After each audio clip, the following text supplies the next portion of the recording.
Yeah.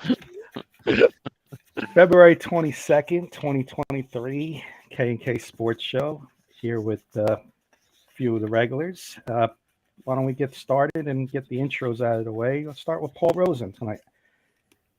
Good evening, gentlemen. Hope everyone is doing well.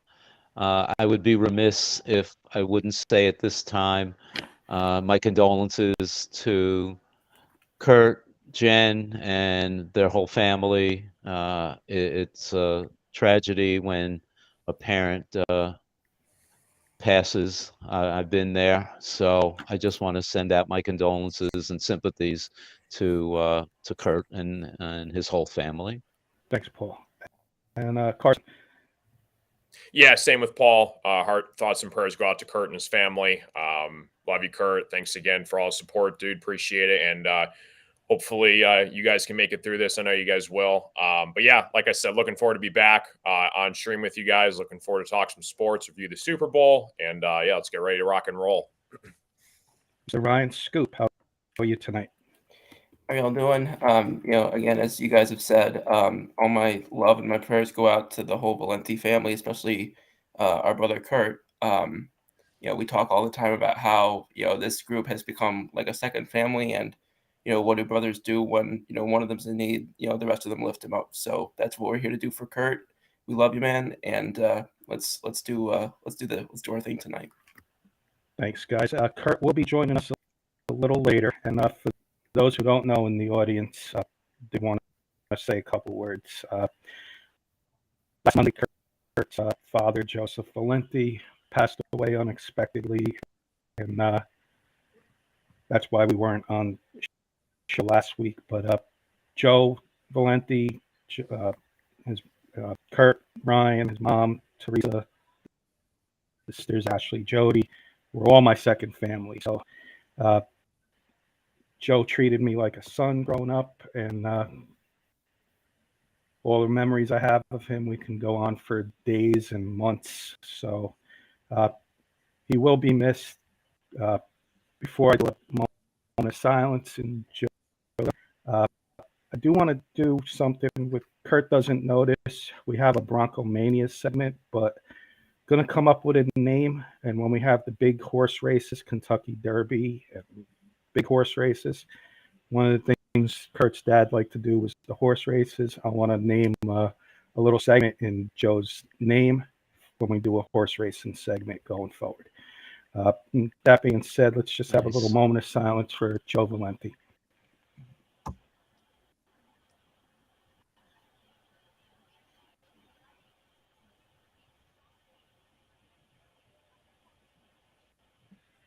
Thanks. And like everybody said, Kurt, we're here for you. You know that. And ready to get the show started. Why don't we get started with a little, we didn't have a show last week, so why don't we do a little Super Bowl chat, a little recap. Ryan's Eagles fell just short. With the game, nothing to be ashamed of. Going to get into some questions later about the game. But I'll give Ryan the floor in like 2 minutes or less if you want to give us a little recap of the game and, your thoughts of the game. I'll give you the floor. Yeah, so obviously I'm a Philadelphia fan. We lost by 3 in that game to Kansas City. First of all, Jalen Hurts, the Philadelphia quarterback argument is over. He's worth the contract. His EPA per play the last 2 years, so his expected points added to each play, second only behind Mahomes. For those who said he didn't have the arm, his average depth of target, 5th in the NFL. All right, I'm going to go to Paul while Ryan's having those difficulties in the mountains where he's at. There's a little recap of the game, Paul, from a Giants fan's perspective. Yeah. Listen, with no dog in the race, it was a phenomenal game. As a pure football fan, you can't ask for a more exciting, closer game. 38-35, last play of the game, field goal winning it. That being said, if Pat Mahomes isn't the second coming of the GOAT, Tom Brady, then no one is. This guy is unbelievable. I mean, he is just an incredible quarterback, athlete, and leader. In Kansas City, he's going to be there for the next 10 years. I don't want to whisper that too loud to Kurt, but that's what he's going to have to deal with. That being said, Ryan, Jalen Hurts played the game of his life. He was phenomenal. I mean, the guy, he easily could have been the MVP of that game. Unfortunately, the Eagles, their strength the whole year was their defense and the front four. And in my opinion, even though Pat Mahomes was the MVP of the game, I think the MIP, the most important players of the game, were the Chiefs' offensive line, because what they did to stop the Eagles' defense was absolutely phenomenal. They took away the complete strength of what the Eagles did the whole season. And for them not to touch Pat Mahomes, except for that run that he injured his ankle again, they did an amazing job to keep him upright. So fantastic game, amazing plays by both Jalen Hurts and Pat Mahomes. And again, if you were just a fan, you couldn't ask for anything more. Let's go to Ryan. Let's take two. All right, can y'all hear me now? Yeah. We're good now. Yeah. All right. I don't know what the hell happened. I don't know what happened there, but okay. So I don't know where y'all lost me, but what I was basically saying is the Jalen Hurts quarterback argument is over. Give him his money. Top two of the last 2 years in adding points per play. Average depth of target. He quieted concerns about his arm. Top 5 the last 2 years. Only behind Justin Fields in rushing yards the last 2 years, and has almost twice as many rushing touchdowns as Josh Allen. He outplayed, like Paul said, the possible greatest of all time on the biggest stage without home field advantage. Jalen Hurts is the quarterback of the future in Philadelphia, 10 toes down. Rushing defense obviously left some things to be desired. People were raising questions about that going into the game, and unfortunately those questions seem to be well-founded. Maddox and Slay really disappointed. Chiefs receivers were 8 for 8 against them, 66 yards and 2 touchdowns. The Sipos punt, obviously one of the worst punts I think you can see. It was fielded at the 31-yard line before that was that run back by Tony. So that was just absolutely horrible in that regard.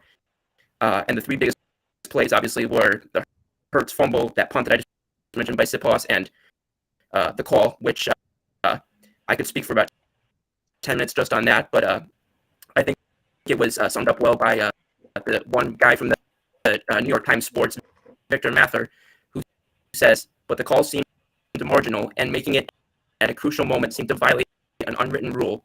Quote, don't decide the game on an insignificant penalty. And that's pretty much all I have to say on that. Gotcha. Let's go to Carson. Thoughts on the game real quick.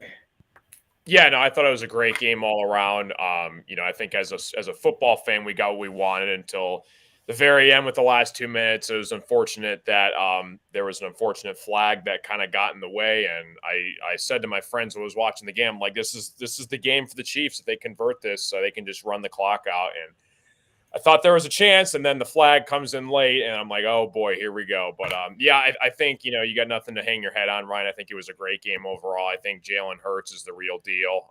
It's going to be really interesting to see what happens with him and his contract going forward. Patrick Mahomes, he did it again, once again.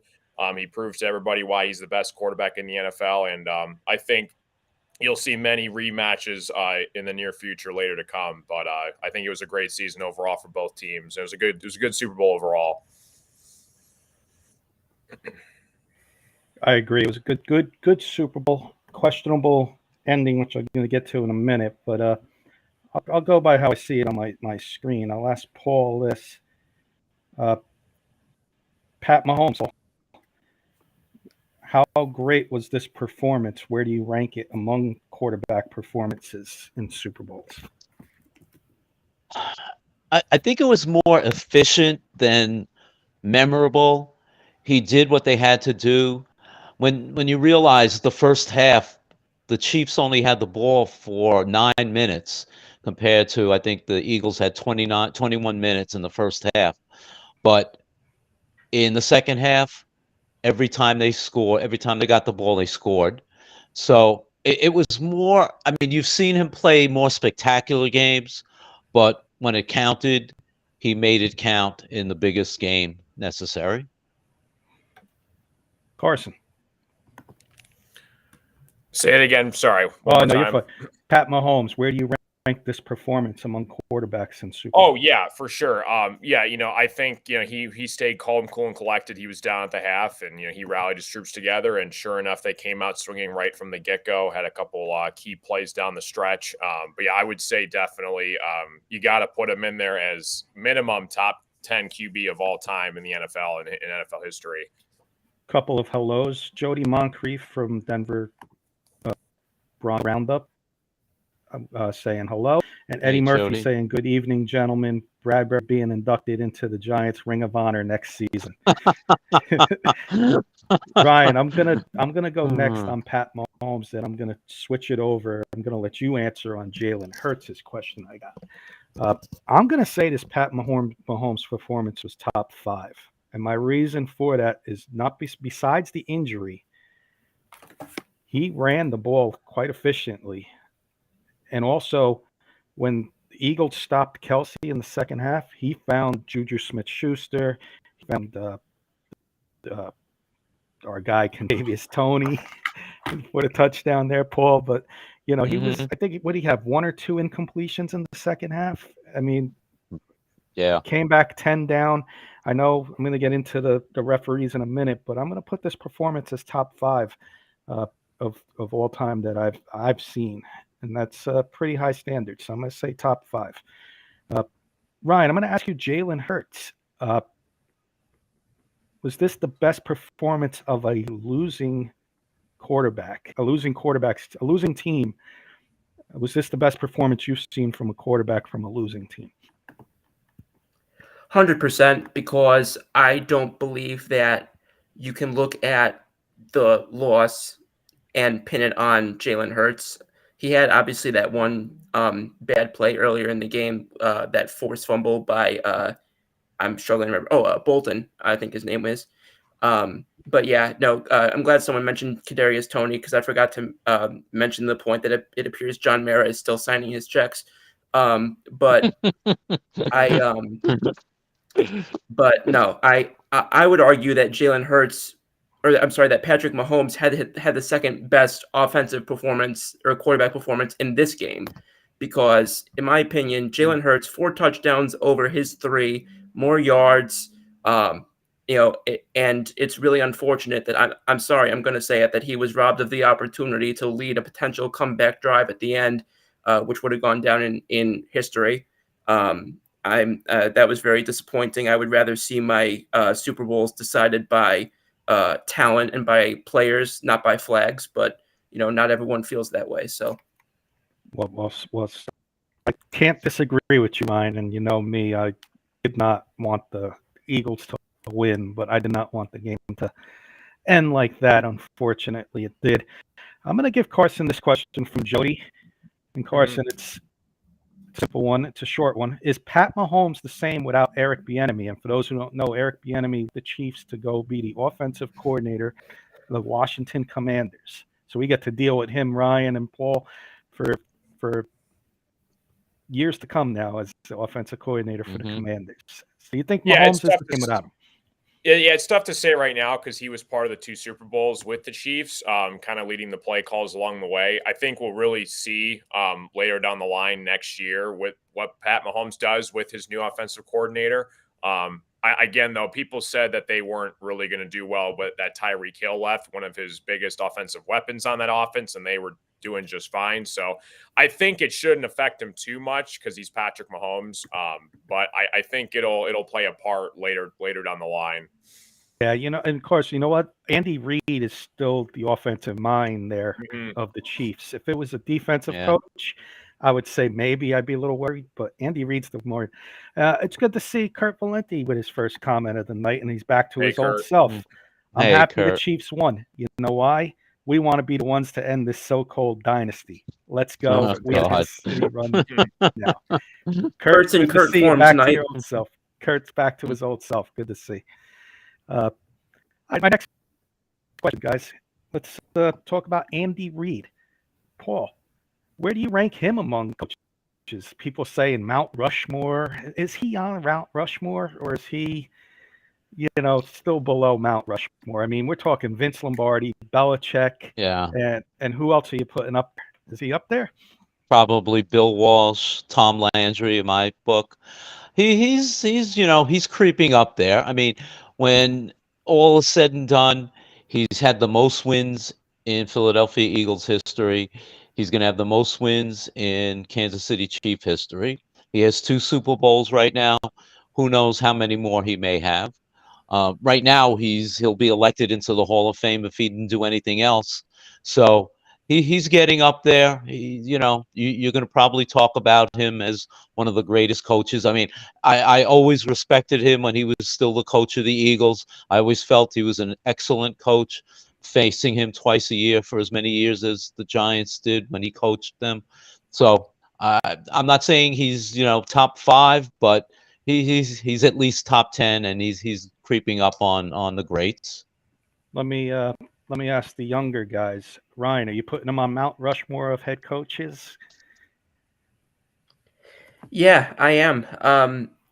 Let's keep in mind when the Chiefs were being led by Romeo Crennel, they had the first overall pick the year that they took Eric Fisher, and before they got Pat Mahomes. So this is with, Alex Smith and others.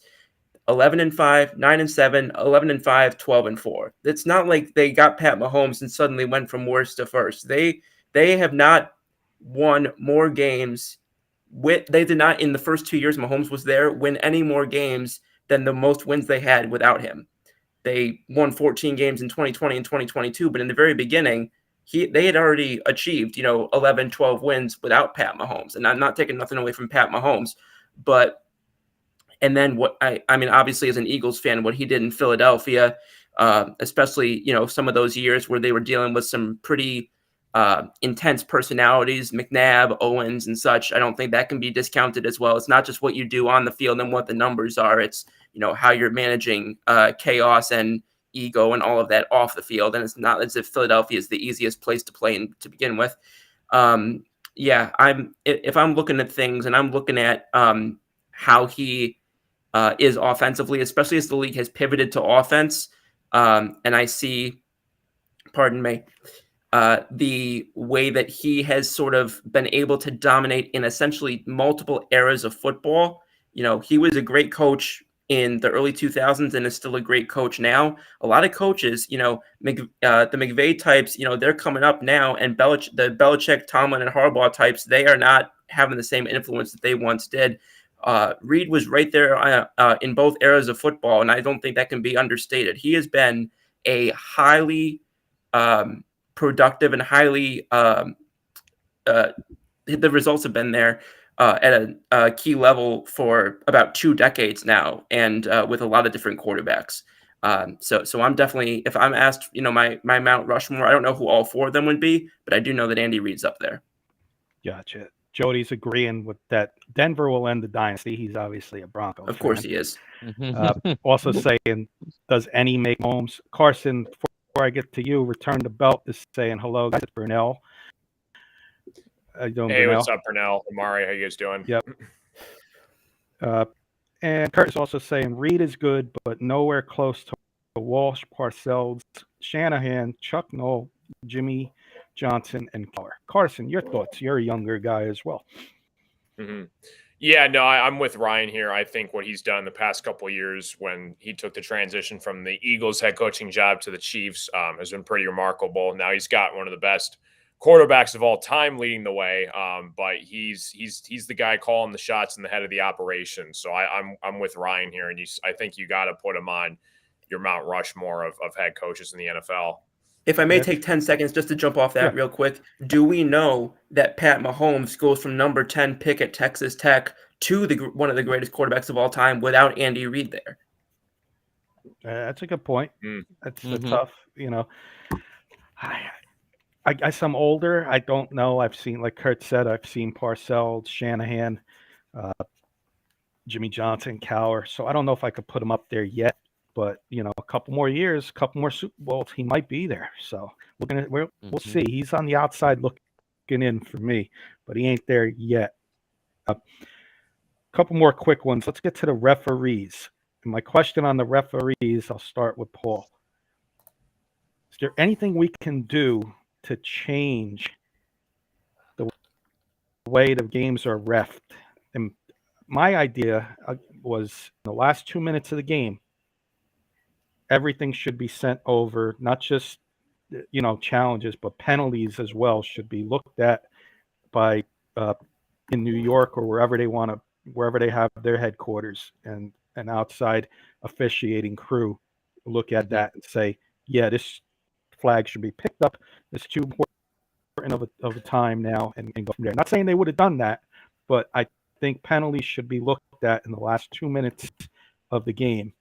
Important games like playoffs and Super Bowl. Yeah, I'll tell you, it's disheartening because football nowadays is a 12-month around the year game.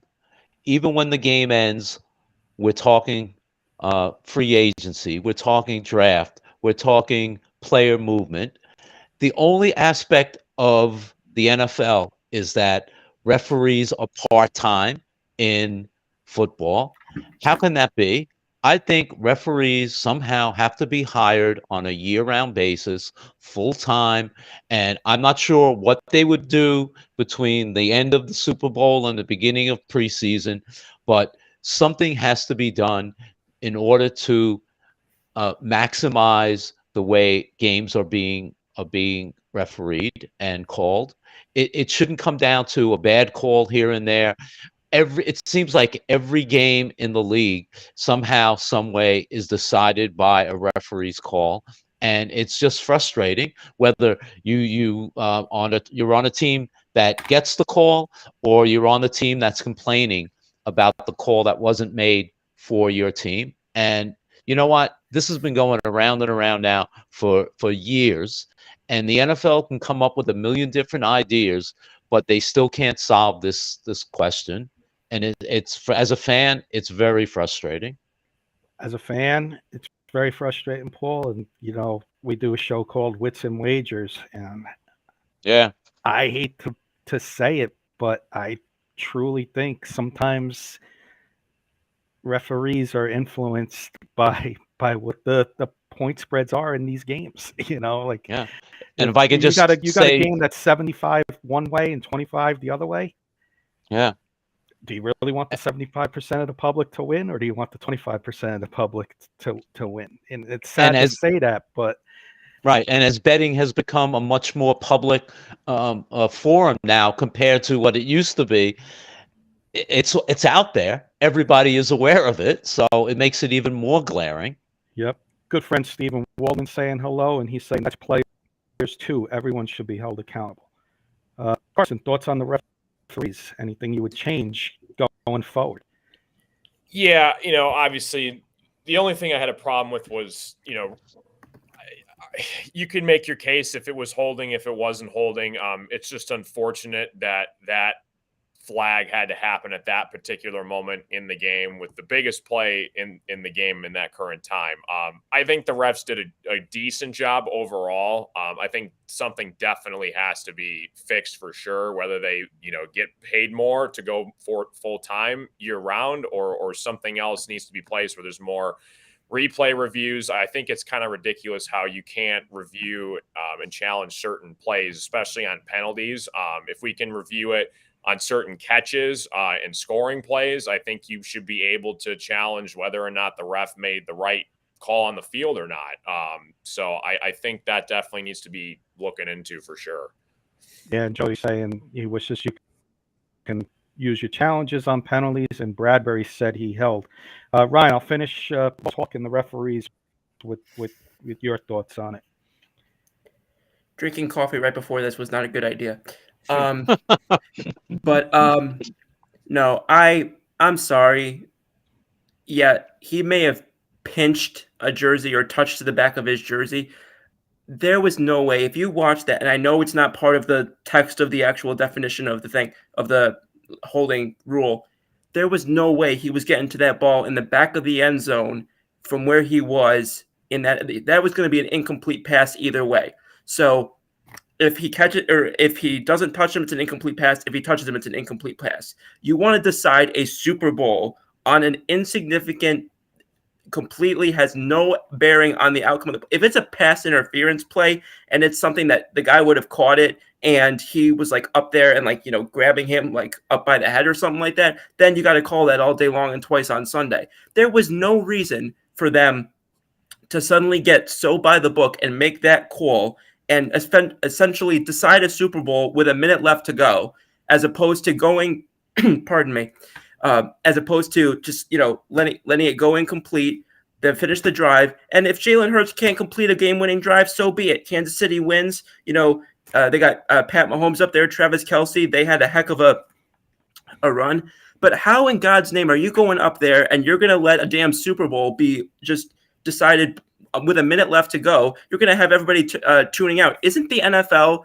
They say it's about entertainment. They say it's about viewers. They say it's about getting getting people in to watch. This is going to get people to turn off the games, not to turn them on. We want to see the talent. We want to see the what's his name? We want to see the Dallas Goederts. We want to see the Jalen Hurtses. We want to see the guys making plays. We don't want to see, number 58 or number 54 side judge, throwing his flag, and that's how the Super Bowl ends.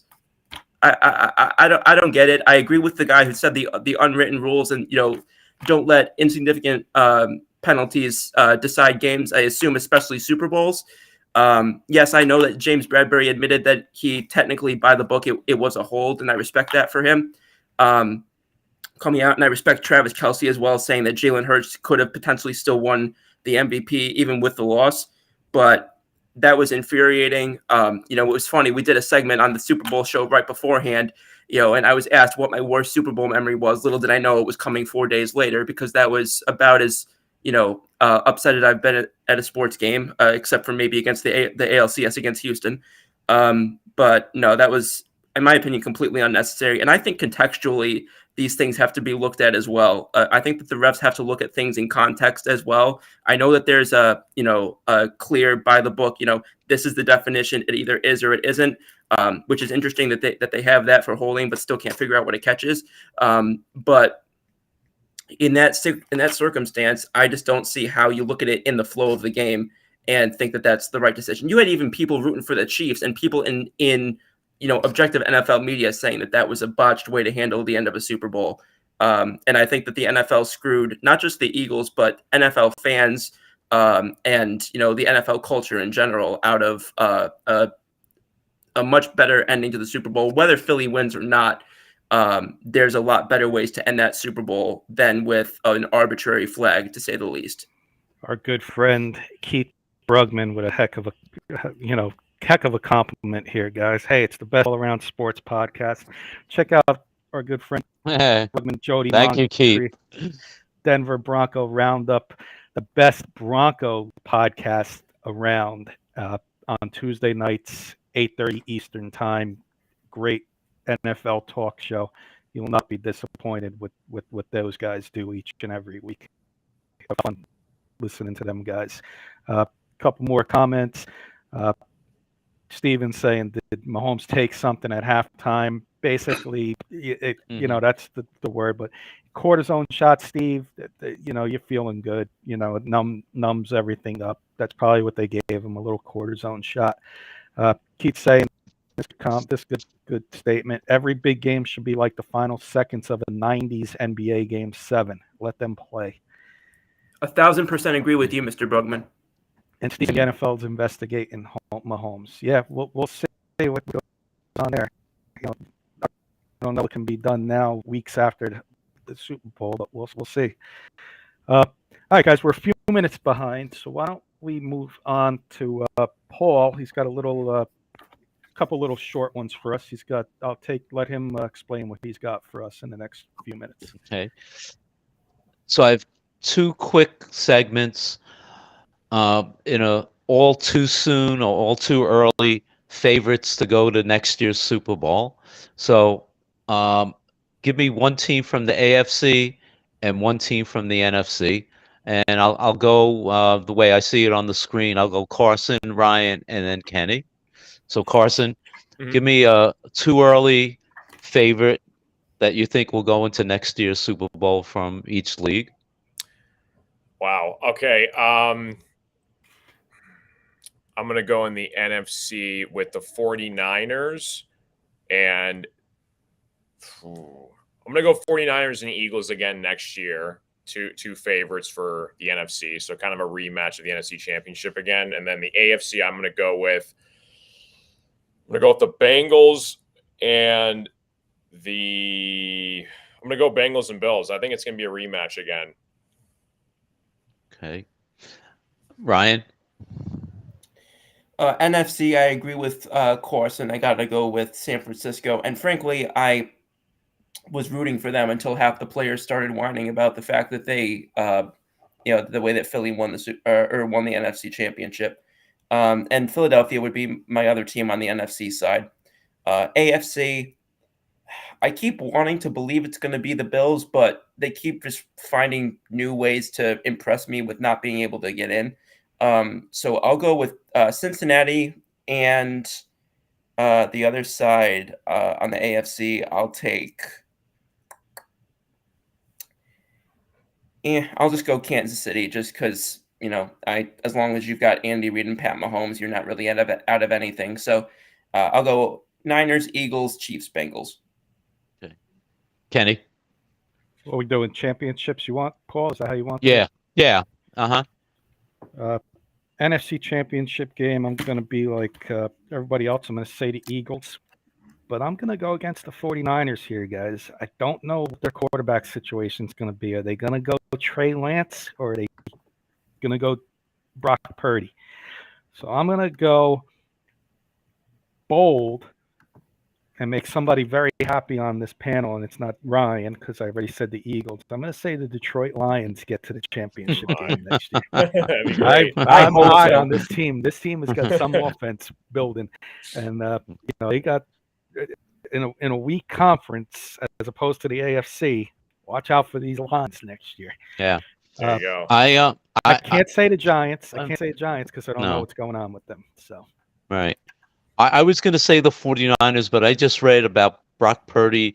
His surgery is going to be delayed because his elbow keeps swelling up. So I'm not sure what their quarterback situation is going to be, but I'm picking the Lions and I'll pick the Eagles, even though I'm also very leery with all their free agents. Ryan, I'm not sure what they're going to look like next year. And in the AFC, I've got to go with the Chiefs until Mahomes and Andy Reid is proven otherwise. And I've got to go back to the Bengals again. And I think Joe Burrow is going to be there for the next 10 years. And that's going to be where Kurt's problem is going to be for the next 5 years at least. I'm with you guys with the. Oh, sorry, Paul. No, go ahead. No, I was going to say I'm with you guys with the Bengals in the AFC, and my deep sleeper team is going to be Kurt's boy Sunshine in Jacksonville. I was going to get to that. Give me two, one from the AFC and one from the NFC team, who's going to be a surprise team that could possibly go to the Super Bowl. Go ahead, I'll Kenny. go first. Start. Jacksonville's going to be my AFC team. Weak schedule. Getting Calvin Ridley back could be major over there in Jacksonville. And then the NFC, I'm going to go with Carson's other boy, Matthew Stafford and Cooper Kupp. Get it back on track over there in LA. Couple comments real quick. Jody's going Broncos 49ers in the Super Bowl. Jody, we're going to get to quarterbacks in a minute. He had $45 million for Jones is what's going on with the Giants. And Steven replying to Jody Moncrief, he's asking for $45 million. Giants are not paying him that much money. Well, we're going to get to quarterbacks in a minute. But, yeah, my sleepers are Jacksonville and the Rams. Carson?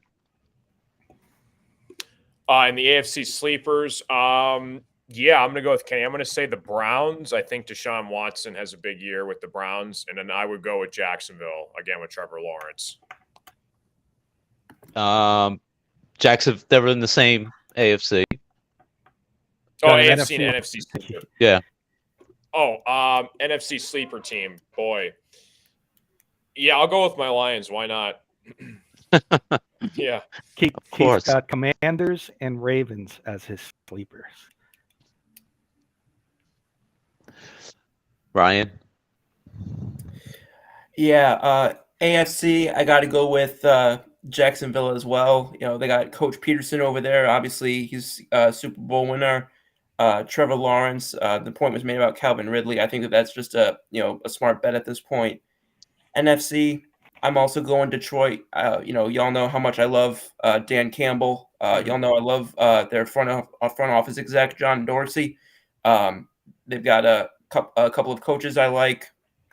It's just a really easy team to root for. And Carson, I'll say it right now: if the Eagles lose next year in the NFC Championship, damn it, I hope it's to your Lions, because you guys, you guys deserve it, man. And Nice. I enjoyed watching y'all this year. So if we don't make it next year, I'm going to be pulling for y'all all the way. Thanks. I thought I was going to be unique and say the Jaguars, but I'm on that bandwagon too. I think with Peterson and Trevor Lawrence in that third year is going to take that next big step, and again, they're going to be around for a long time too. And I don't want to keep banging on Kurt's door, but they got a lot of good teams and young quarterbacks in the AFC. That's going to be a difficult problem for Kurt and the Broncos. But and then the NFC, I think if they can get their defense in order, I'm sorry to say this, Carson. I think the Vikings with their offense could be scaring people, and so a sneaky surprise team, if they can get their defense together, I'm going to say the Vikings. It's a good one. Nice. I like that. Paul, you got another one for us? We're going to do quarterbacks, right? Yeah. So last year, the quarterback carousel went around and around and around. It's crazy. We never saw anything like that. But this year, I think it might even be more crazier, where who knows where these quarterbacks are gonna wind up. So I picked 6 teams from the NFC, 6 teams from the AFC. Let's try and do like quick hitters. Ryan and Carson, you'll do the NFC. Kenny and I will do the AFC. So I'll give you a team, and I'll go Carson, Ryan, and tell me who do you think the quarterback will be there, and we'll go to the next team. Okay? So my first team is the Packers. Carson. Wow. I think it's going to be Jordan Love. I think Rodgers is going to leave. Ryan? I also believe it's going to be Jordan Love. Okay. Bears. Boy, I think it's Justin Fields. I would be very shocked if they trade him. Ryan? It should be Justin Fields, but it is the Bears, so who knows? Okay, the 49ers. I think Purdy's their guy. I think they believe him. I think he proved it this season. Jimmy G's going to have some question marks, and Trey Lance, what they're going to do with him. But I think it's going to be Purdy. Ryan? Yeah, I'm sorry, but I'm also going Brock Purdy. I don't see any reason why they'd give up on him right now. Jody's going Love Fields, but Jody's going Trey Lance. Yeah, I'm just concerned quickly about Purdy's surgery and his recovery, especially if there's a delay. The Saints. Wow. Saints. I think it's going to be. I got one.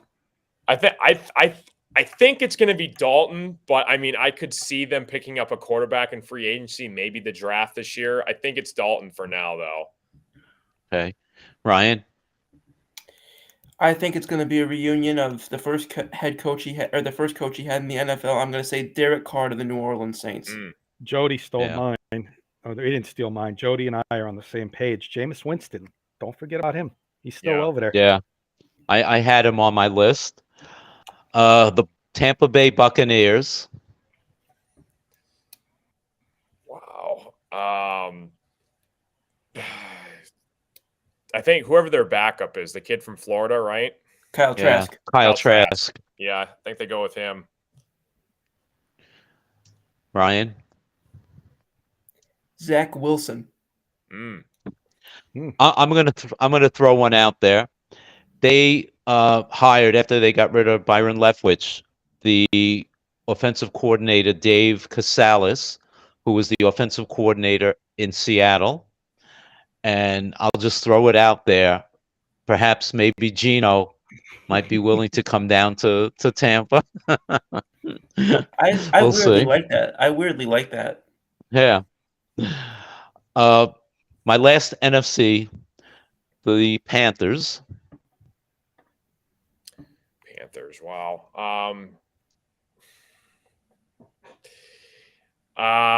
Boy. Frank Reich is over there. Remember that. Yeah. I think they draft Anthony Richardson. I think he's their quarterback. Bingo. Mm-hmm. That's what I had. Good one, Carson. Yeah. That is a good one. Ryan? Pardon me. Frank Reich likes his dual threat quarterbacks, but they also have an impatient owner up there in David Tepper. I don't know if he's going to want 2 or 3 years with a young quarterback. I'm going to say they take Trey Lance. Bold, Interesting. That was good. I like that. All right. Let's do the AFC, Kenny. The New York Football Jets. The Jets. Derek Carr. I'm going to say Rodgers. I think with Hackett there, they're going to try and do whatever they can to get this guy in there once he comes out of his darkness retreat. The Ravens, you're right there. What are you hearing? Oof. They're not happy with it. That the Lamar talks are not going well. I'm going to say Huntley will be the quarterback next year. Okay. The Pro Bowl, AFC Pro Bowl, Tyler Huntley will be the quarterback next year. I'm going to make a bold. Tampa is Stevens' pick. Derek Carr for the Jets and Carson Wentz for the Panthers. Good friend Mark Calderia saying hello also, boys. Just that's a good one, Jody. That's a good one, Jody. Yeah. The Raiders, Kenny. That's where you gamble on Aaron Rodgers. I'm going to say if the Raiders have the 7th pick and they make sometimes crazy choices, I'm going to say they're going to pick Anthony Richardson as their 7th pick quarterback. The Colts. Bryce Young. They're gonna trade with the Bears to get that number 1 pick. I agree. I think they're going to trade up. Ryan's boy, coordinators. They're gonna get him a young quarterback, and it's gonna be, my opinion, Bryce Young. I agree. The Tennessee Titans.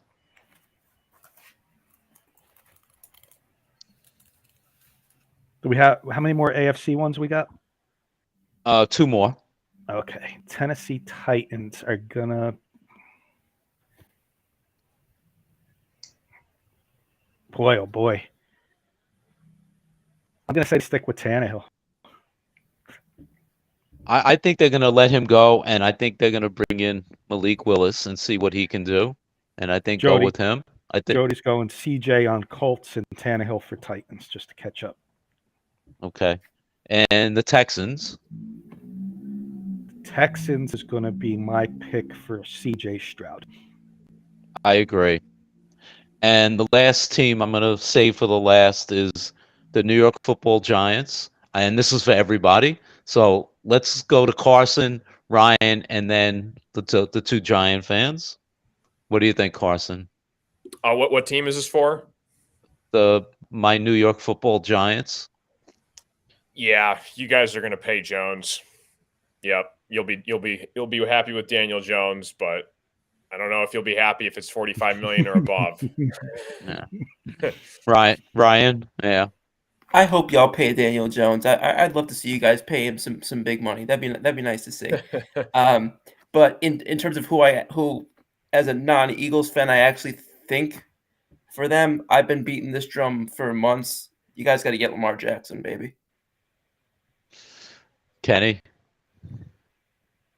I'll go two ways here. I will say Daniel Jones as the safe bet. Franchise tag him. I was watching Get Up this morning. $32 million it would cost to franchise tag him. Excluded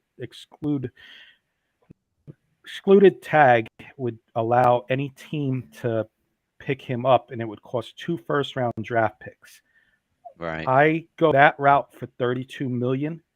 If you can't go that route, Lamar Jackson would be my bold prediction, just like Ryan said. I know. That's a good point. He says if you pay Jones, Barkley is gone. Yeah. I think you hear all this 45 million, and a lot of it is posturing. Obviously, his new agent, they're asking for the sun and the moon. The Giants are going to start low. They'll meet somewhere in the middle. I don't think it's going to be 45. I think he's coming back. I think they're going to work out a reasonable contract somewhere in the middle, 35, 38, somewhere in there. And hopefully they'll be able to bring Barkley back. But that being said, would Jackson play and be a perfect replacement for him? Absolutely. For the kind of system that Dable runs, without question.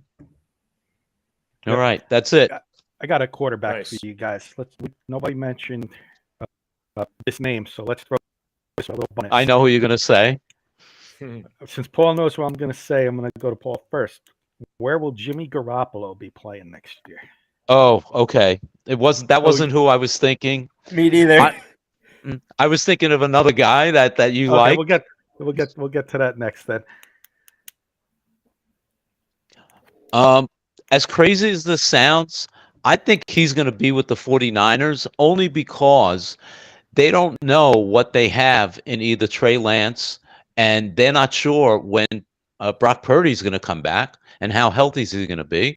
So he's going to be, again, the fail-safe backup that they can certainly lean on. That's my feeling.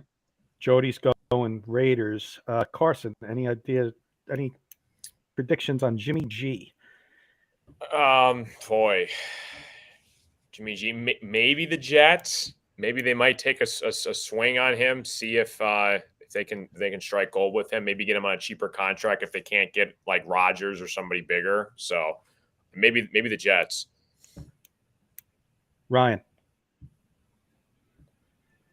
I don't see why the 49ers would get rid of him for the same reasons Paul said. You're in that division. You got a roster that's ready to win now. Your scheme is set up that players are more at risk than even at average for injury. This could be the last year of your window. I don't know why you would go and just move off the potentially the most reliable quarterback you'd have next year. I think that would be a terrible decision. I'm going to give you a sneaky one because it's a weak division. I know a lot of people are saying Lamar may go to this team, but watch out for the Atlanta Falcons as a little sneaky pick for Jimmy Garoppolo. You know, under the radar, they get the quarterback, and he'd arguably be the best quarterback in that division. And if you got the best quarterback in the division, you got a good chance of winning that division. So watch out for the Falcons making a splash at a quarterback. Which guy were you thinking I was going to talk about, Paul? Baker Mayfield. That's what I thought. But I'm a big Baker Mayfield fan, so maybe I was just being biased. Maybe Right. Tampa Bay. Maybe Tampa Bay. Maybe, I like that. Maybe like a Tennessee division. You know, he could make some noise.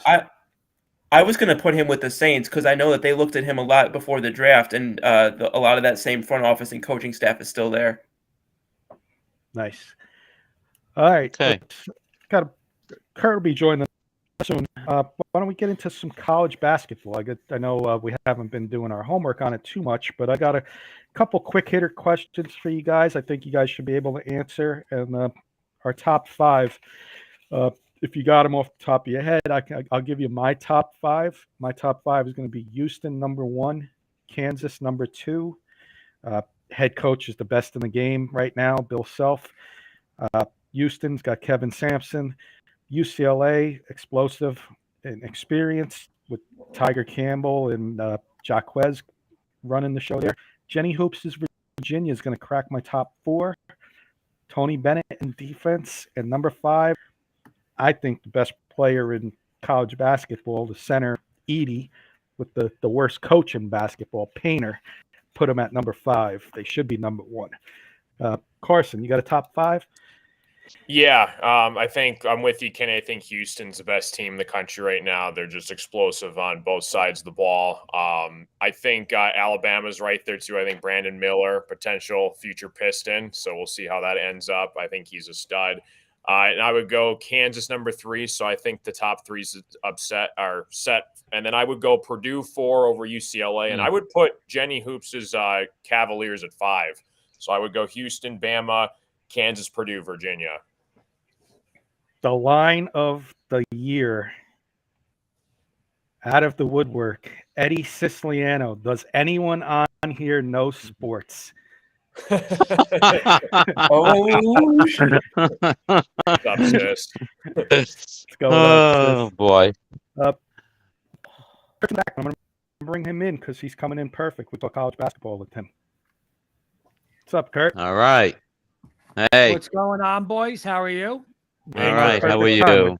We're doing some college basketball. Good seeing you. Thank you. I want to thank you guys. I'll speak for Jen and my whole family, but I want to thank all of you guys for all the kind words. I saw the opening. It was great. But again, thank you guys. Again, obviously rough time, but, friends like you, family like you, help you get through it. And I just want to personally, and again, I'll speak for Jen and the whole family.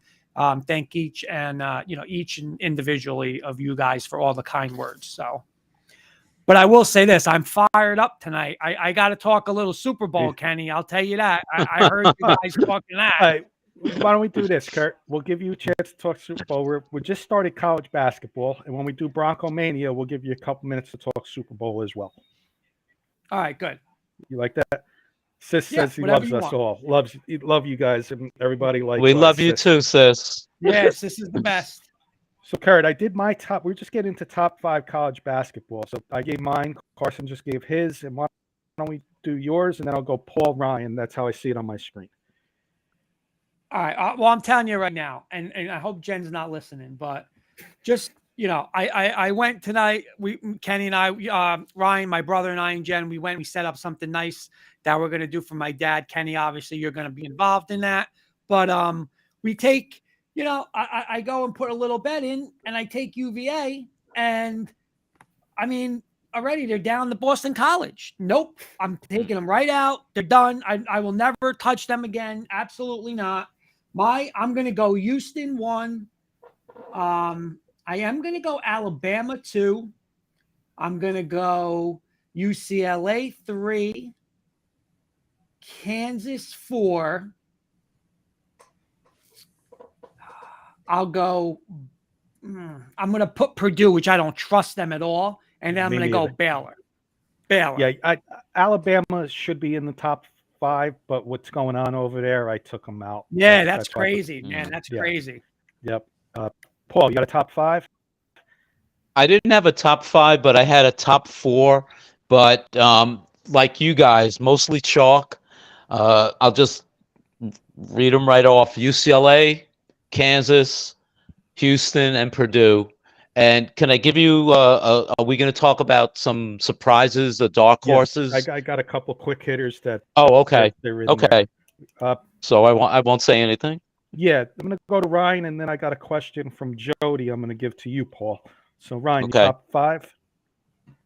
So everyone before me so far has picked Houston #1, right? Yes. So I'm gonna break that. I'm actually gonna take Alabama as #1, and no, not because of my hat. They've, in my opinion, they've just had a more impressive slate of wins so far than has Houston. So I'll take 2 fewer wins against a better schedule, in my opinion. I will take Houston #2. And then to round out my top 5, I'm gonna go Kansas #3. #4, I will go Tennessee. And then #5, I'll go with Purdue on that one. Yeah, I think we're all on the Purdue. Like, I do not trust the coach. They should be #1 team in the country with their center.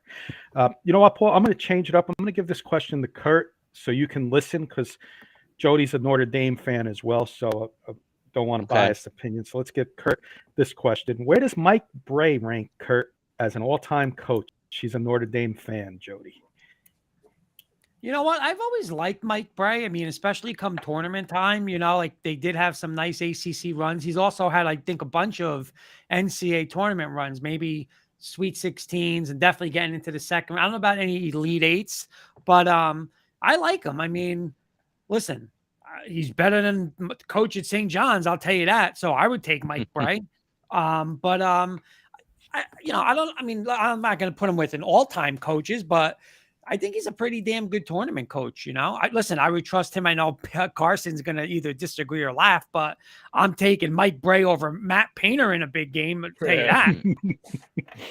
There you go. I would. There you go. All right, boys. I got a couple. Can I just jump? Yeah. I'm sorry, Kenny. Can I just jump quickly? Sure. No, absolutely. Carson, beautiful, very emotional win for your guys the other day. After coming back from what happened at Michigan State. So I just wanted to say that. Oh, yeah, for sure, Paul. Yeah, no, really quickly, a lot of people know already, there was a horrible tragedy last Monday. 3 people were killed, 5 others wounded. And there was a big win for Michigan State last night, first home game back since the shooting.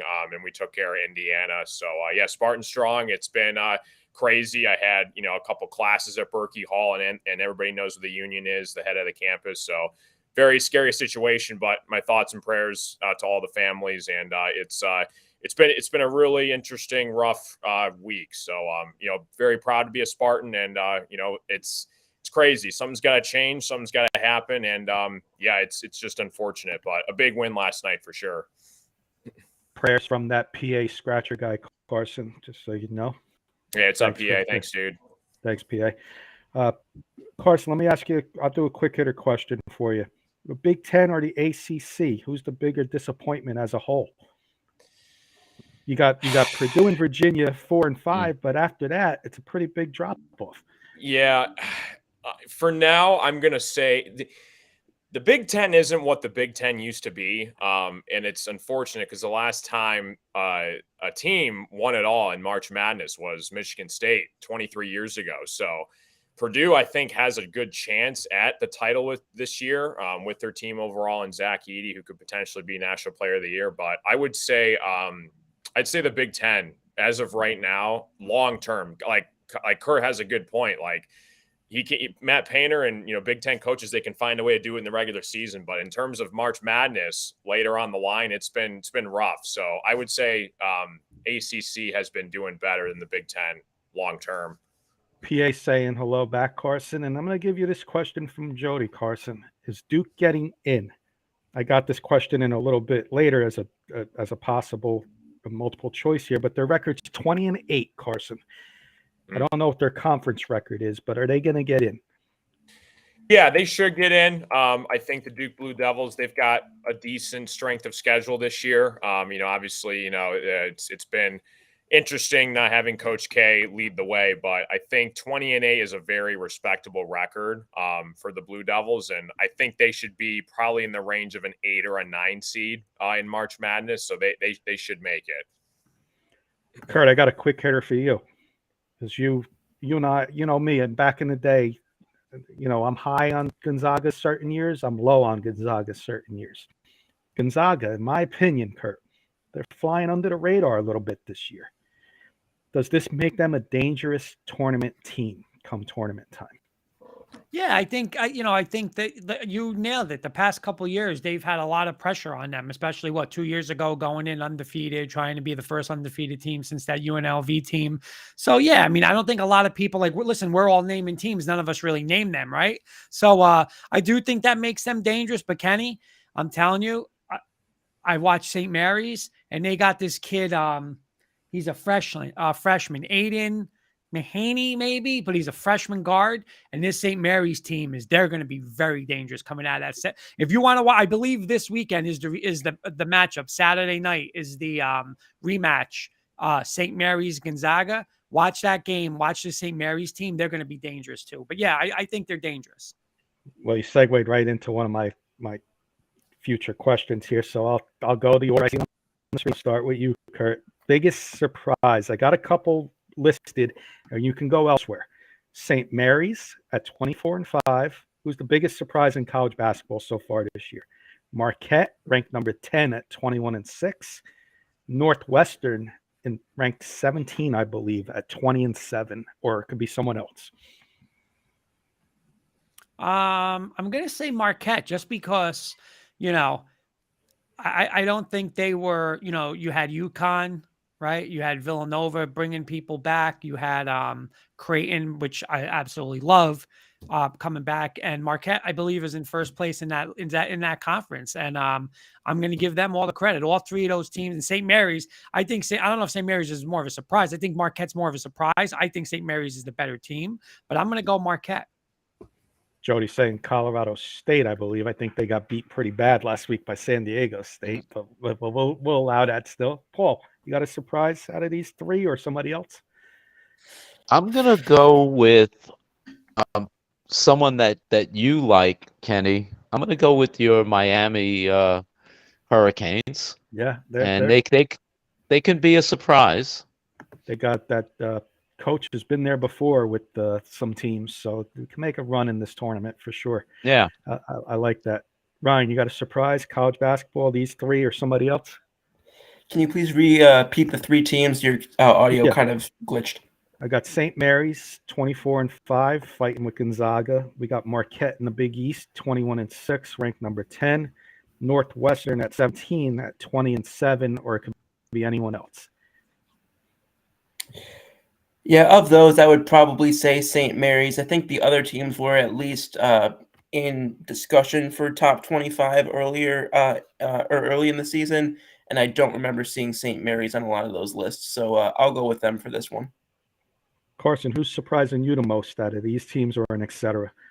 Yeah, I know. You mentioned Northwestern. I think they've definitely turned that program around. They weren't really thought of as a hot team in the Big Ten, but I think they've got a great team around them with Boo Buie. I like their rotation, and they have shooters on that team as well. They just upset Purdue about a week ago. So yeah, they've got a nice squad on Northwestern. Yeah, that was going to be my pick, Carson. I'm not sure if the guys were didn't want to pick Northwestern because you're in the Big Ten guy, but that's mine. I mean, when was the last time they were in the tournament? St. Mary's and Marquette have been in the tournament. Yeah. So I'm going to go Northwestern as well. I'll reverse the order. I'll piggyback right back to Carson for the biggest disappointment. I wrote down three teams. You can put somebody else in there. I got Kentucky at 18-9, fighting for, on the bubble watch, I'm sure. Duke 20-8, bubble watch. North Carolina, bubble watch, 18-11. Yeah, I think it's someone else.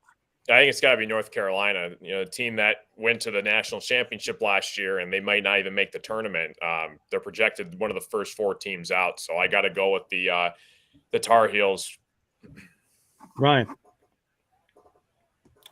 I'm going to go off the grid for this one, since I've been taking a lot of chalk picks, I feel like. And I'm not too disappointed by this as a Seton Hall fan, but Villanova has been, they were expected to be a top 10, top 15 team, and Seton Hall's having a bad year, and they're worse than Seton Hall.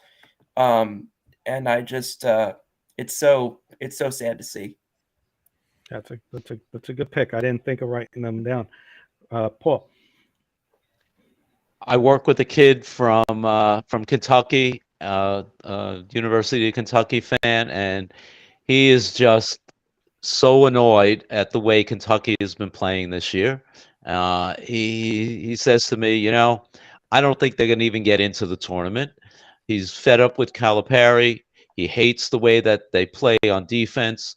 Their kids are not hustling back and playing hard.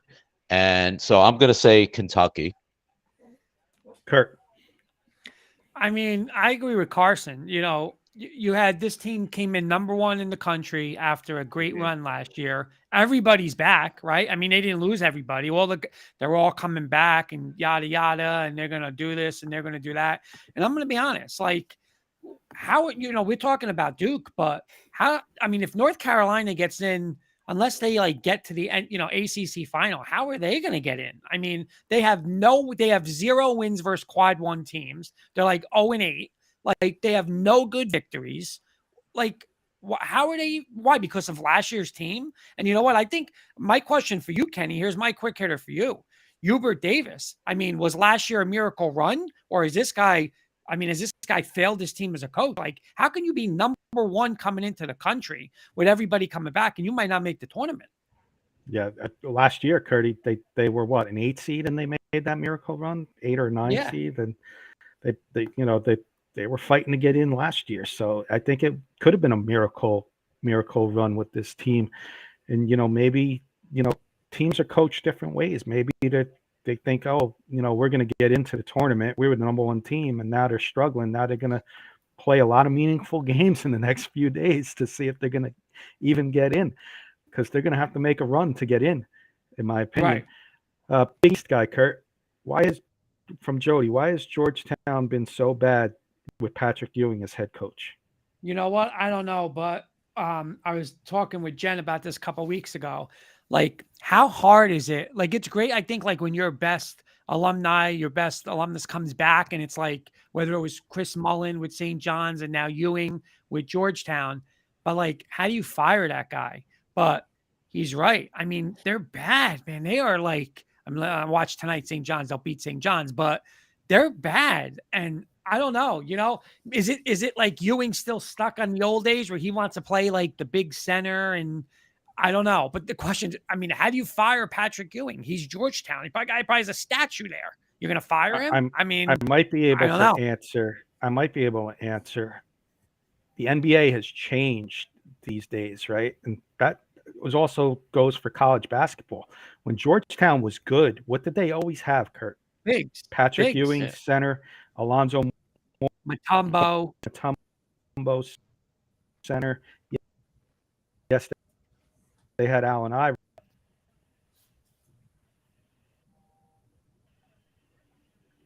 Oh, we might have. Is Kenny a little choppy, or is that me? Yeah, that was me. It said I was losing connection. You got me now? Yeah, we're back. Yeah. Yes, sir. Okay. We're good.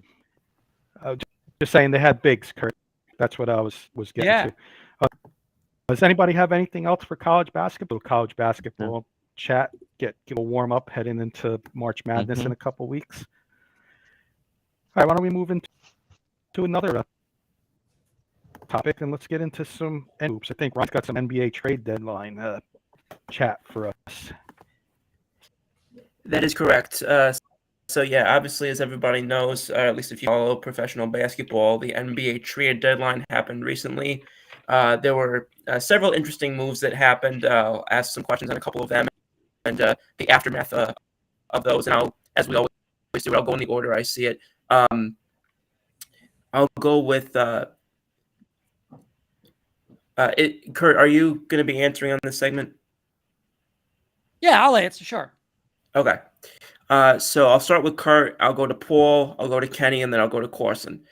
So the first question, obviously, the Kevin Durant trade. The Nets finally moved him. He went to the Phoenix Suns, which sounded like the favorite all along. So the first question I'll ask is, are the Suns now the favorite in the West after that KD deal? And also, did the Nets get a fair package in that deal with the 4 firsts, the first swap, Bridges, Johnson, and the young guy, Volley? Kurt. Are they the favorite? You know what? I know a lot. Again, I listen to Denver radio every day, and they're all in on the Nuggets. But I'm going to put Phoenix. Yeah, I really am. Booker, Durant, Chris Paul. Aton. Yeah, I'm gonna say they are the favorites. And I don't know if the Nets got a fair deal. I don't think they got a terrible deal. I think the Nets got as best as they could get for Kevin Durant. I'll say that. I mean, they should have done it over the summer where they could have had a bidding war. It was probably harder here where teams didn't want to give. So maybe in the summer they would have got a little more. But I don't think the Nets did bad at all. I think they did okay in the try. I think that it was fair for what they got. Jody does think the Nuggets are the favorites. That's fair. He doesn't Paul, think he doesn't think they have a bench, so he wanted to, just say that. Go ahead, I'm sorry. Go ahead. You're fine. Paul, same two questions for you. Yeah, I think the Suns are the favorite. I think Durant puts them over the top.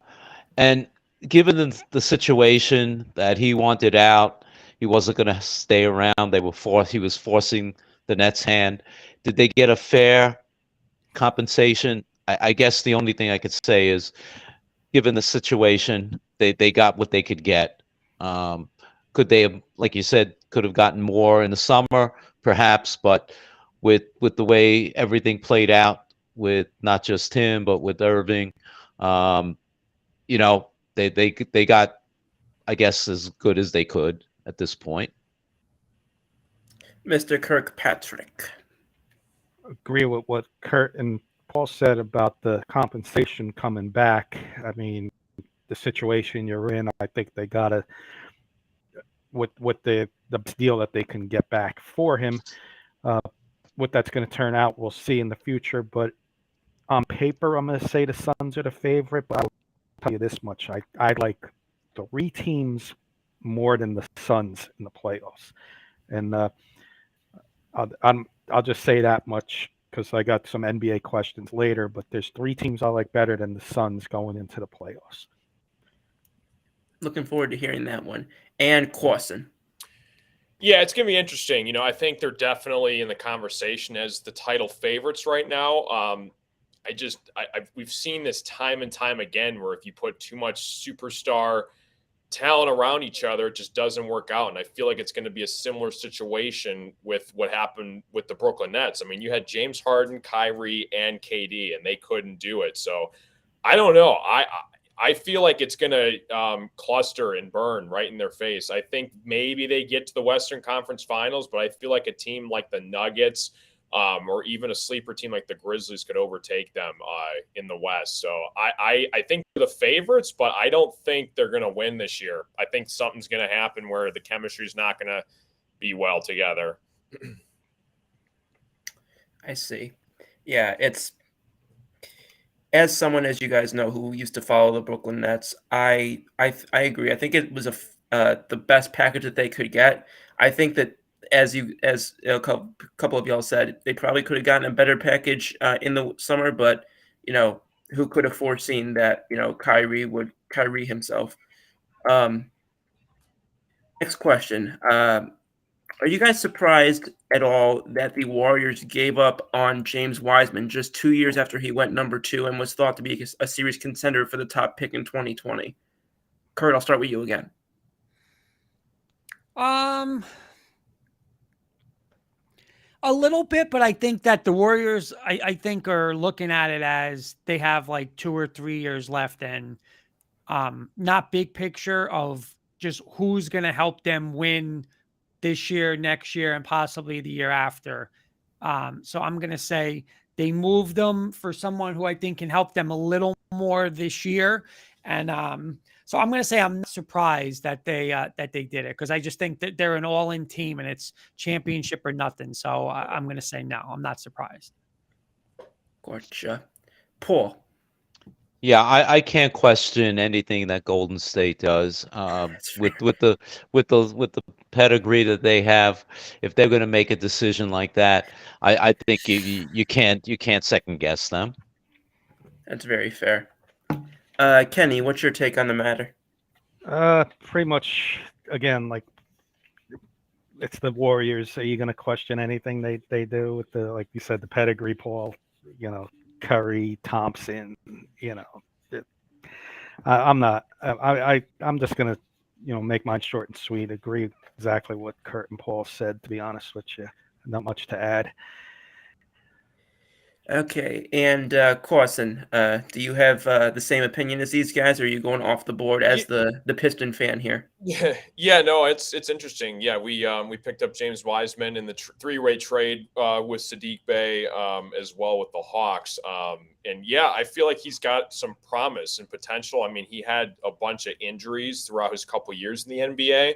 But this guy was a lottery pick for a reason coming out of Memphis. So I feel like he still has potential, but especially on that particular Golden State Warriors team with Steph and Clay, it's kind of hard to find your particular role with the limited time he had there. So I feel like, yeah, they did give up on him. But as a Pistons fan, I'm thrilled that we can have him for the next foreseeable future.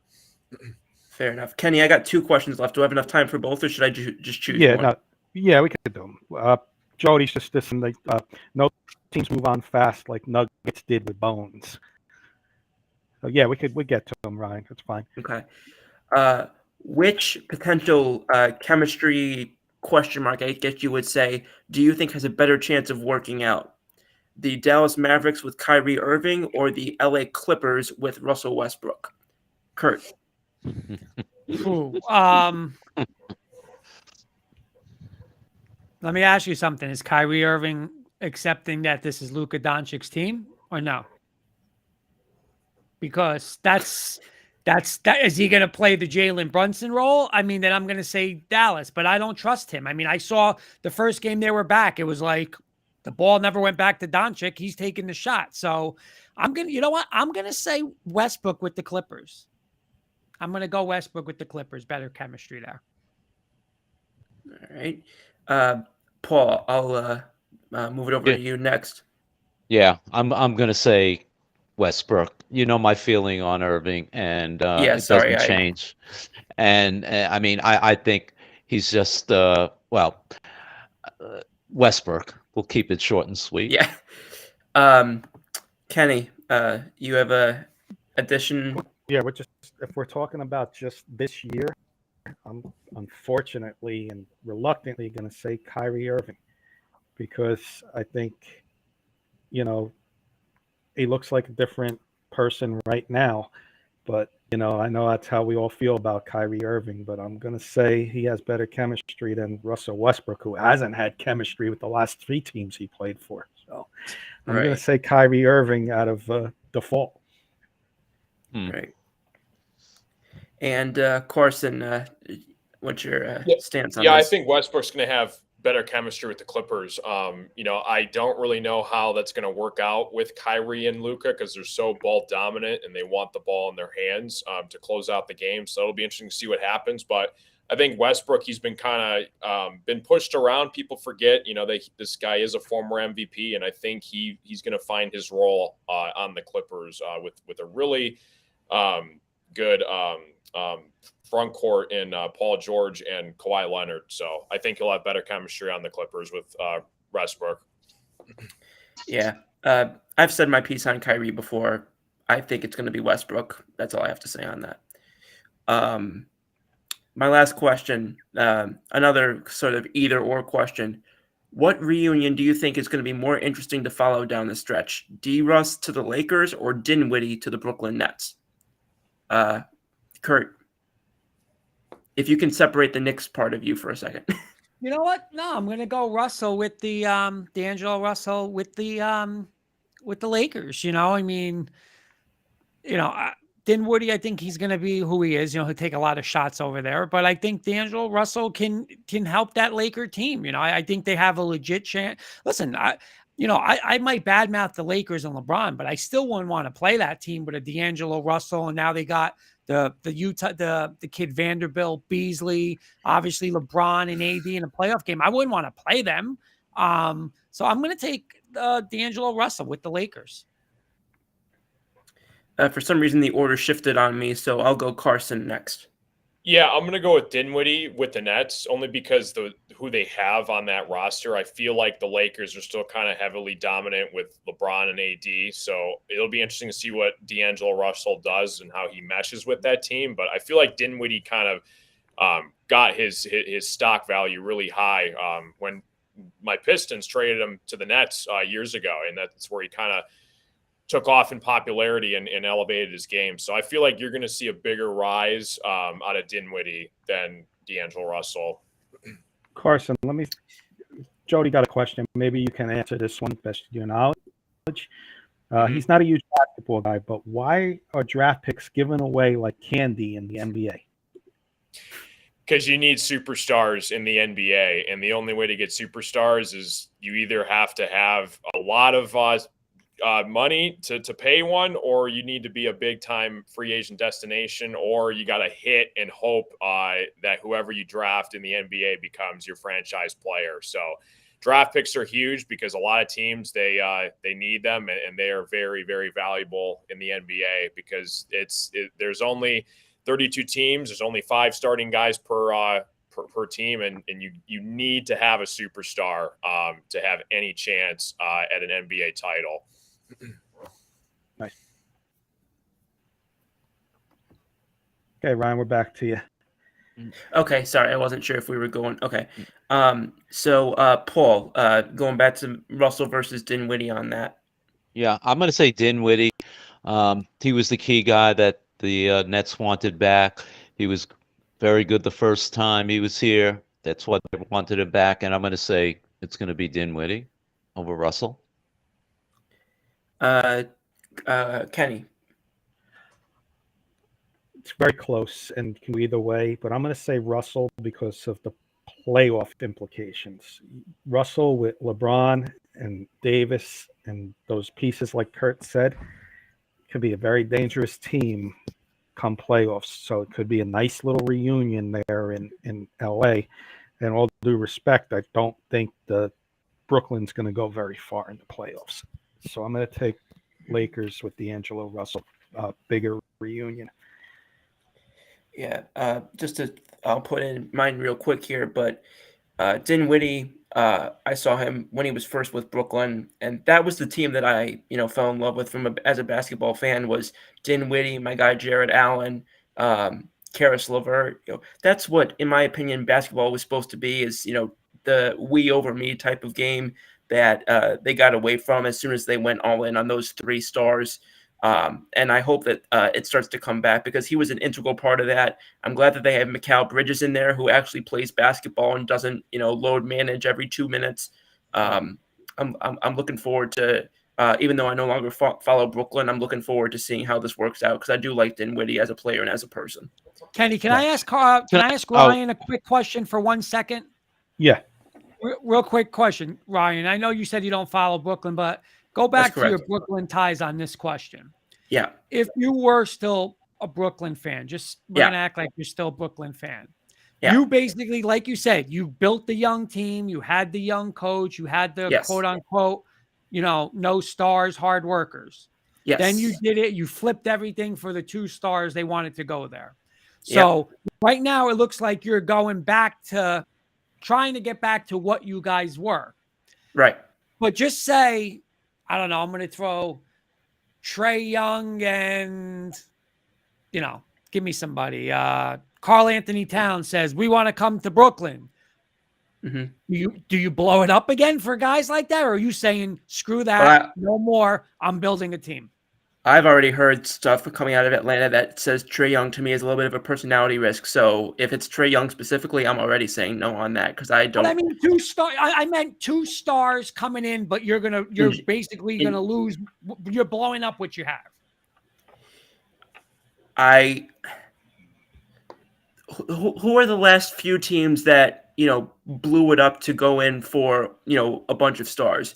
It was. That didn't have LeBron James, the greatest player of all time. It was the Nets twice, and it blew up in their face in a historic fashion.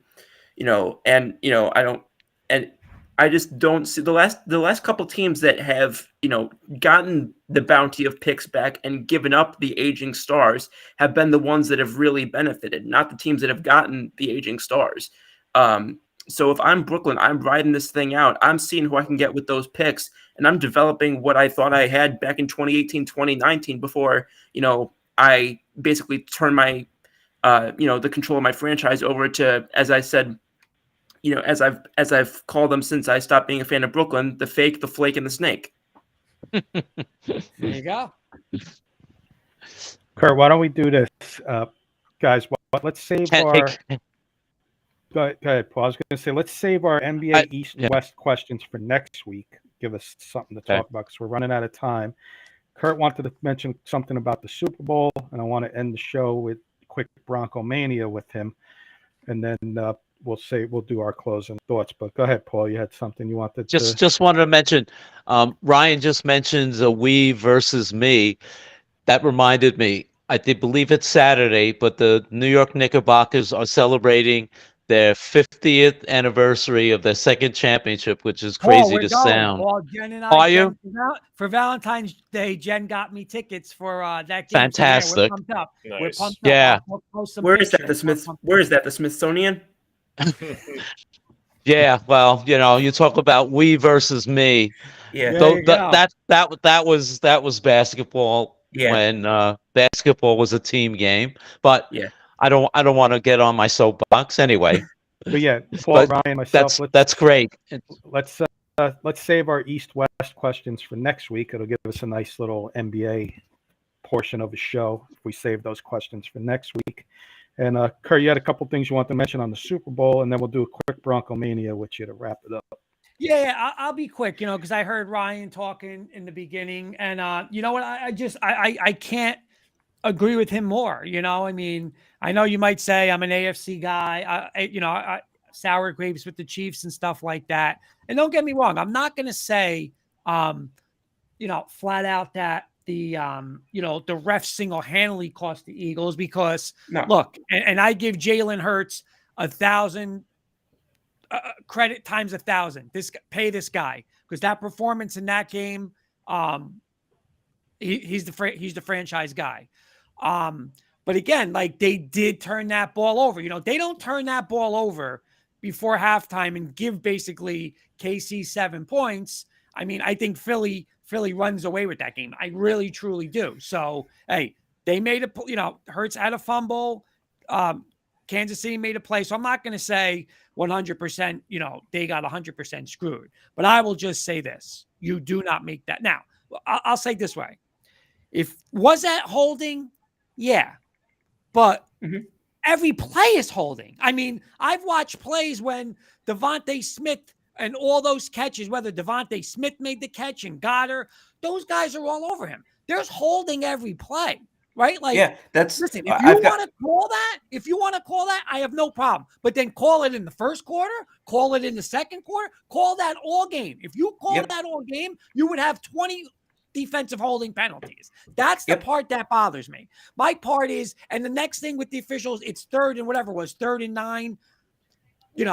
I've watched games this year when it's like, okay, it's 3rd and 28, illegal contact at 6 yards, and you're giving them a first down. Change that rule. Like, that ended the game. Like, change it to where, hey, give a 5-yard penalty. It's 3rd and 3. Do it again. But that just handed the game. See, that's my problem with that is that, you can't go and say, oh, it's the first quarter. It's not holding. If it's holding, if you're going to call that, call it. Just like in baseball, if your strike zone is high and outside, if you call that from the first inning on, you can't complain about that. But not in the 9th inning. You just don't change and say, all right, we're going to start calling strikes here. See, that's where I'm sorry. I would be, I would honestly, listen, I would never say I wouldn't watch football, but if that was the Broncos and I lost that game like that, I would just be irate because, I mean, I'm sorry. That play had no impact. None. That play was not a first down. Ding. That's the difference. You're throwing, if that ball's in the end zone and now it's an interference on that, hey, yeah. That's what I said. Yeah, that's exactly what I said. It's a 4-yard penalty. You know what? Then change it to where now it's 3rd and 4. I'm sorry. That's the stuff where NFL, and I love the NFL more than any sport, but that's sickening because now that game's over. You don't have to do anything on offense, Kansas City. It's ridiculous. And you know what? I will say this. That game was easily going into overtime, if not Philly wins that game. So, you know what? The NFL, the Eagles got screwed on that. I'm sorry. They blew themselves out of potentially an all-time Super Bowl by doing that. That's and again, if you call that all game long, I have Then no fine. problem. That's a with good it. point, But Kurt. That's a great point. that's and my fuss. Was it a penalty by rule? Yes, but let's be totally realistic. Can anybody on Kansas City? Can anybody in the NFL cover Devontae Smith after 5 yards? If you touch him, that's a penalty, right? So, I mean, why aren't they calling that all game? And Jody's Jody nailed it. Jody's 1,000% right, by the way. He's saying what's dumb is they called hold and not pass interference to take away the fact the ball wasn't catchable. It wasn't. That's the part. That's like saying just run into the guy on 3rd and 31. If he grabs you, it's going to be a first. Like that's what they're doing. And I will say, but you know what? And I'm dead serious with this because we did it in 06. Jody knows we did it in 06 with Brady when Denver, New England back to back. We beat him in New England with Jake Plummer. We ended that dynasty. Then in 2015, nobody could beat Brady in New England. Boom, Manning comes. We beat him. You know what? I'll be the team that let's go. We'll be the team to beat him because you know what? I'm getting sick of this running whatever they call it, running in circles. He's into Bronco. He's into Bronco Mania already. You know what, Kenny? I'm going to say this. Now. This is why I want one guy. I want Rex Ryan because you know what Rex Ryan will do? Rex Ryan will send somebody and put their face mask right up Mahomes' chin, and when he's jumping around, he'll be laying there. That's what we need from Rex Ryan. Kurt's back. We're going to ask you some Bronco Mania questions. I'm serious now. We'll go around the table here. We think maybe we'll come up with a question. Paul, you want to start? We're going to do coaching staff okay. with you, Kurt. Or anything you guys want to ask Kurt. It's open table. Well, speaking of Rex Ryan, so most of his defenses are hybrid type of defenses, 3-4, 4-3. They even use some of the 46 that is his daddy, Buddy Ryan, incorporated with the Bears. Do you think you guys have the personnel that can run that defense? I do. I think we do have that personnel. I think we have like a guy like Browning. I think would just be superior in that defense with him. I mean, if Gregory could get healthy, listen. I've always been under the assumption of I want aggressive defensive coordinators. Wade Phillips, Rex Ryan. I love guys like that, man. Wink. You know what? I do because think about it. We joke about the Giants, right? I mean, I don't think they had great talent, right? Like their coach, that aggressiveness, helps out with that. And you know what? I'll never forget watching the 2015 AFC Championship game.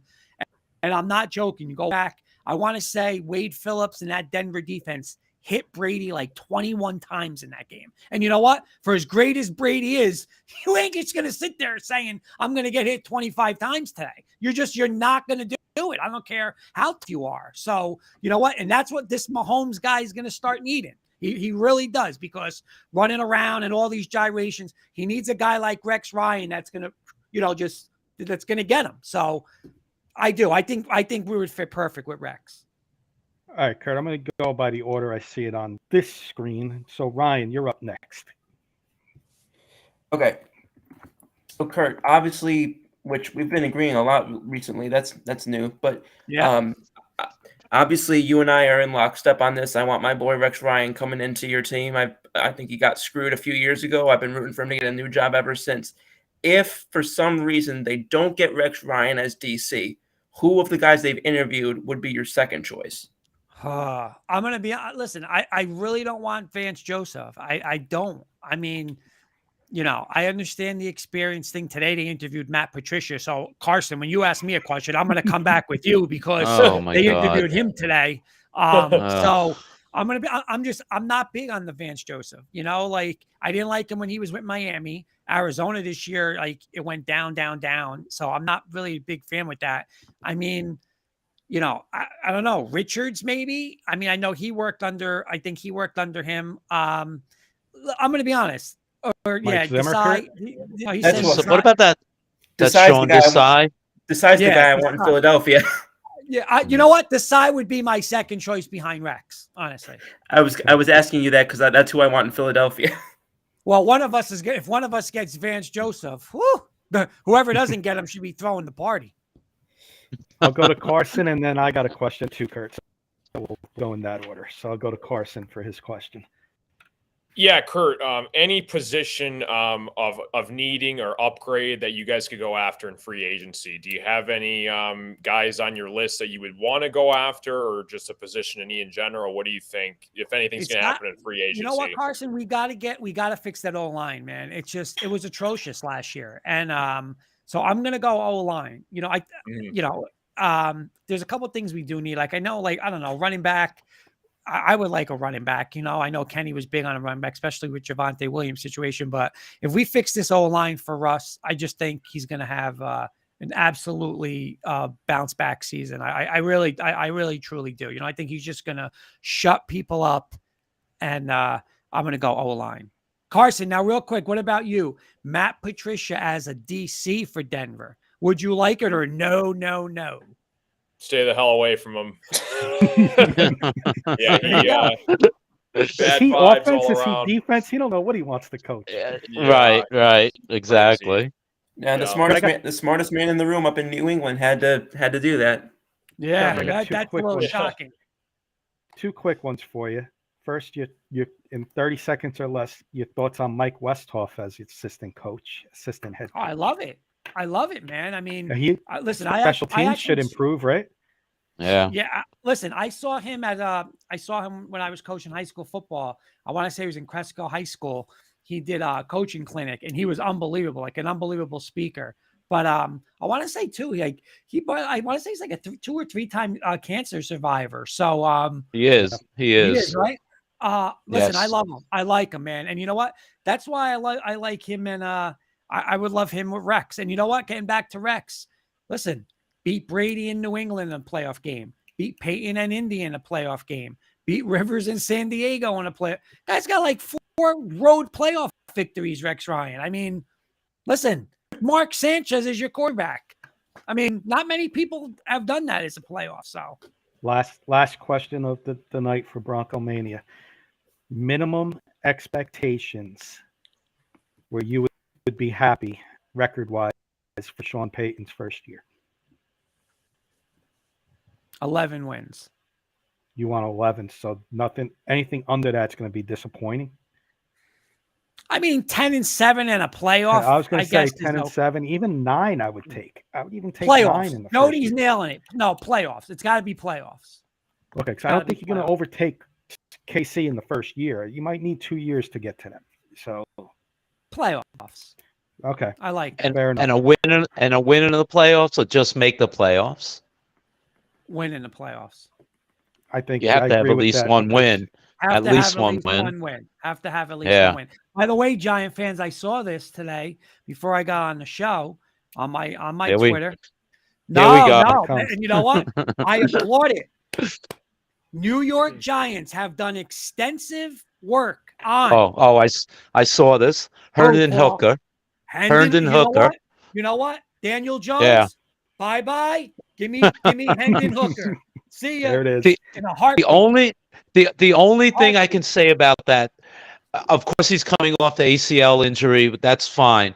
The only other problem is he's 25 years old right now, so he's not a young quarterback at this point. No, but that's the only. I saw 2 days ago. Maybe I was dreaming real quick. Ken, I was dreaming. Somebody said Daniel Jones switched his agent. He wants more than $35 million. He did switch his agent. 45. They want. That's a negotiation. While we do some closing, a little overtime tonight. All right, you got the closing thoughts. Ryan's going to do the closing thoughts tonight. Okay. So he's going to run the order. Yeah, well, guys, obviously, great show, Kurt. Good to have you on here for the very end again. All of our love to you and your family. Guys, great to be back on air with y'all. Obviously, it's never the same not being all together. And 36 days until the Yankees season opener. So we're about to start talking some baseball again, which is how I got on here in the first place. And I'm excited to spend my first full season with you guys, of hopefully many to come. So that's my closing thoughts. Let's move over to Kenny. Thanks, Ryan. Yeah, we're going to do baseball preview show, and we'll do our baseball preview show in a couple weeks. Kurt, have a nice little Yep. baseball preview, run through some teams. Lost Carson there. Hopefully, he can make it back for closing thoughts. Kurt, I don't know if you heard earlier. As everybody said, of course, condolences to your family. Of course, your dad was like a dad to me, so treated me like a son. So he will be definitely missed. I want to do, we don't do it very often, maybe once a year, twice a year. We do a horse racing segment on the Derby, but I want to put his name in there somewhere so we can honor him with like a Kentucky Derby segment. We'll think of a name, Kurt. Oh, that would be awesome. We'll come up with something and we'll put it in his name. Yeah, look, it's great getting back on the show with you guys tonight, and look forward to next week and talking again.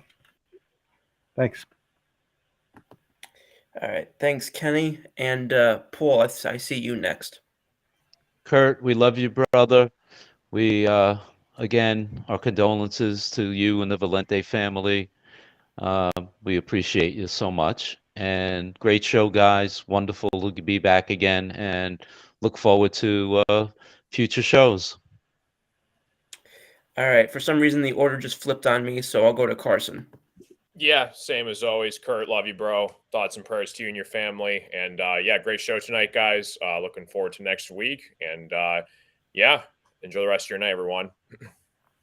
And of course, ending it with my fellow advocate for Rex Ryan to Denver, Mr. Let's Ride himself, Kurt Valenti.